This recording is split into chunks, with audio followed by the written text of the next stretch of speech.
सब भाई बहनों को राधे राधे जी। आज भाद्रपद मास की शुक्ल पक्ष परिवर्तन एकादशी है, तो हम एकादशी मातम सुनाने जा रहे हैं। अथ वामन परिवर्तनी एकादशी मातम। धर्मराज युधिष्ठिर बोले कि हे भगवान, भादों की शुक्ल पक्ष की एकादशी का नाम तथा विधि क्या है?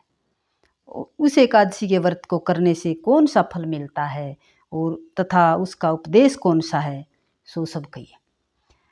धर्मराज युधिष्ठिर कृष्ण भगवान से पूछ रहे हैं। श्री कृष्ण भगवान बोले कि हे राज श्रेष्ठ, अब मैं अनेक पाप नष्ट करने वाली तथा अंत में स्वर्ग देने वाली भादों की शुक्ल पक्ष की वामन नाम की एकादशी की कथा कहता हूँ।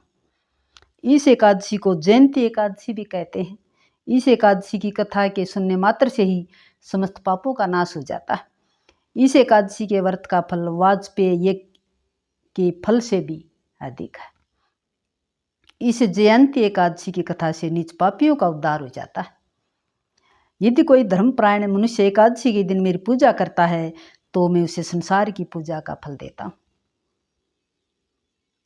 जो मनुष्य मेरी पूजा करता है उसे मेरे लोक की प्राप्ति होती है। इसमें किंचित मात्र भी संदेह नहीं है। जो मनुष्य इस एकादशी के दिन श्री वामन भगवान की पूजा करता है वह तीनों देवता अर्थात ब्रह्मा विष्णु महेश की पूजा करता है। जो मनुष्य इस एकादशी का व्रत करते हैं उन्हें संसार में कुछ भी करना शेष नहीं रहता। यह एकादशी व्रत इतना पवित्र ये भगवान बता रहे हैं। एकादशी के दिन श्री विष्णु भगवान करवट बदलते हैं, इसलिए इसे परिवर्तनीय एकादशी भी कहते हैं। इस पर श्री युधिष्ठिर बोले कि हे भगवान, आपके वचनों को सुनकर मुझे महान संदेह हो रहा है कि आप किस प्रकार सोते तथा करवट बदलते हैं। आपने बलि को क्यों बांधा और वामन रूप धारण करके क्या लीलाएं की?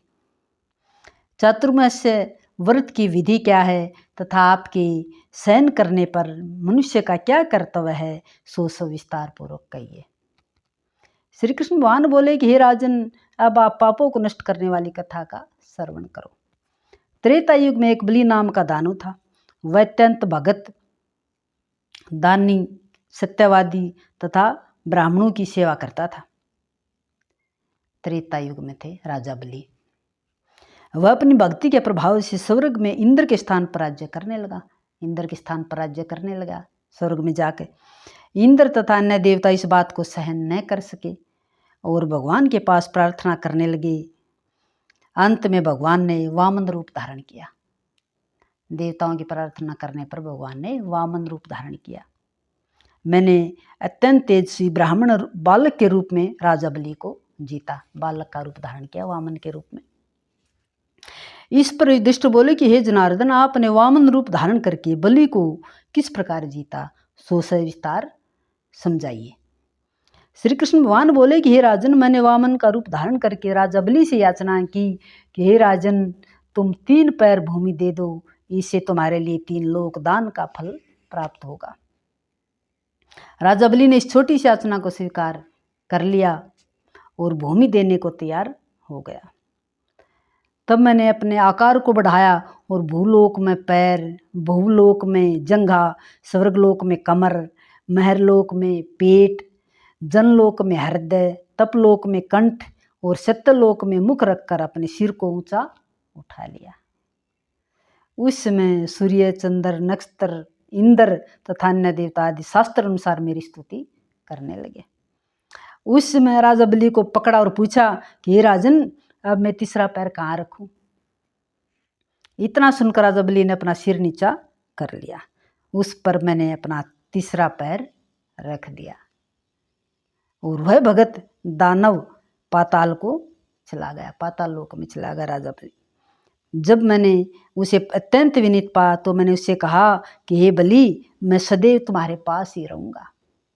भादों के शुक्ल पक्ष की एकादशी को परिवर्तनी नामक एकादशी के दिन मेरी एक प्रतिमा राजा बलि के पास रहती है और एक अक्षीर सागर में शेषनाग पर शयन करती रहती है।